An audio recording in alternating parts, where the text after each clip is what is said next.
Everybody must pay taxes regardless who you are in this country, whether you sponsor Azimio or protest or not. We can't live in a country where the rich don't pay taxes while oppressing the poor people with huge taxes. This is what President Ruto said in Mombasa when opening the Africa Prosecutors Association conference. To echo and strengthen this, Ruto men and especially Kenyattas senators are now probing into Kenyatta and Moi family tax waivers and vast tracts of land in the country. Senators want the national government to look and probe properties that were exempted from tax during Uhuru Kenyatta era as president. They also want all county governments to do a similar audit on land rates paid by members of the first family on all land they own countrywide. Led by Mount Kenya elected senators John Medho from Nyandarua, James Murango from Kirinyaga, Wahome Matinga from Nyeri County, and Tabitha Mutinda, who is a nominated senator, they echoed President Ruto's call for everyone must pay taxes. The senators cited the shilling 350 million tax waiver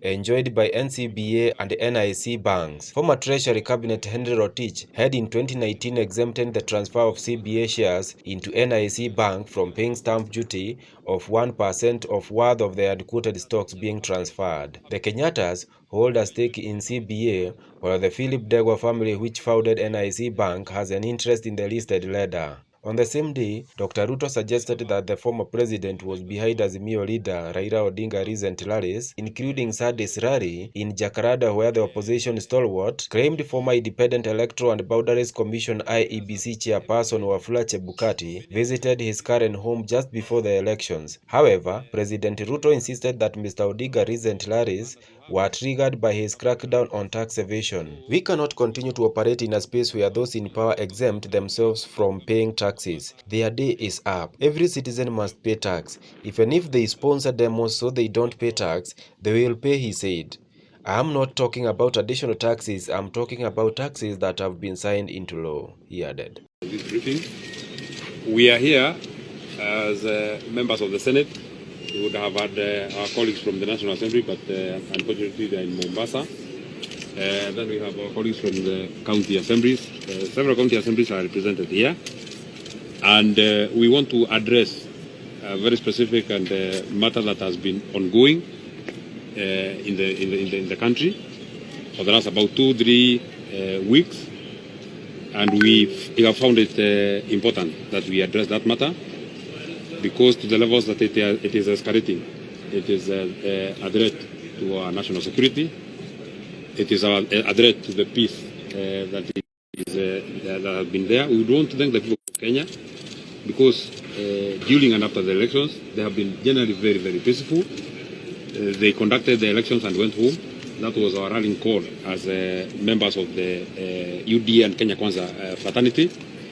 Specifically, the people who are here, the senators who are here and members of county assembly are from Kenya Kwanza, just to confirm. And the issue that we want to address is the ongoing rallies and mandamanos that have been ongoing especially in Nairobi. We have had them in Jakarta, we have had them in Kamukunji. And the reason why we thought it is very important is that some people are hiding behind those rallies and mandamanos, and out of their wisdom or lack of it, they want to continue with the plan and depth of public resources that has been there for the time that they have been in power. There are people who are still having hangovers of a presidency that is long gone, and they have resorted to this very backward antics of sponsoring public rallies and mandamanos. And we would want to be very specific that we have very credible information that the person who is sponsoring the ongoing mandamanos is President Uhuru Kenyatta, the former President of the Republic of Kenya, for reasons that we are unearthing one by one and slowly by slowly. I would want to point out a specific piece. In all the ongoing rallies that we've been seeing, there has been one very constant call by all the people that address those rallies they are speaking about taxes and avoiding and evading paying taxes. One, paying taxes is a national duty. It is the national duty of every Kenyan, including myself, to pay taxes, including all of us who are here to pay taxes. And anybody that calls and or incites the public not to pay taxes is not a nationalist. It's not a person who is patriotic. There is a lot of patriotism in paying taxes. That is number one. Number two, it is known, it's public knowledge, and it has been reported by including the media that in the former regime, tax waivers were a daily business. The most famous being the NCBA-NIC merger, in which the Kenyatta family got a waiver of 350 million not to pay taxes. The reason why the former president is so agitated is because they very, very illegally and procedurally got a license from the Communication Authority, the 5G license. So they are the brokers between the Communication Authority and all the telcos. They sold the license to one of the leading telcos for purposes of protecting businesses. We will not mention it, but your guess is as good as mine, at 4 billion. Thereafter, they called the Commissioner General Mburu of KRA, asking for a tax waiver of 1.4 billion.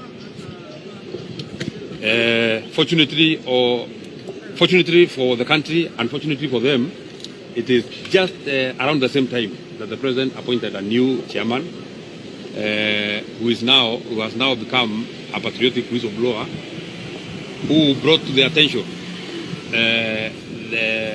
that interest of trying to get a waiver of 1.4 billion, and they told them it is the duty of every Kenyan to pay taxes. I think that agitated the former president too much, and that's why he has resorted to taking people to the streets. And I asked myself, how much is really enough? How much can be enough for one person?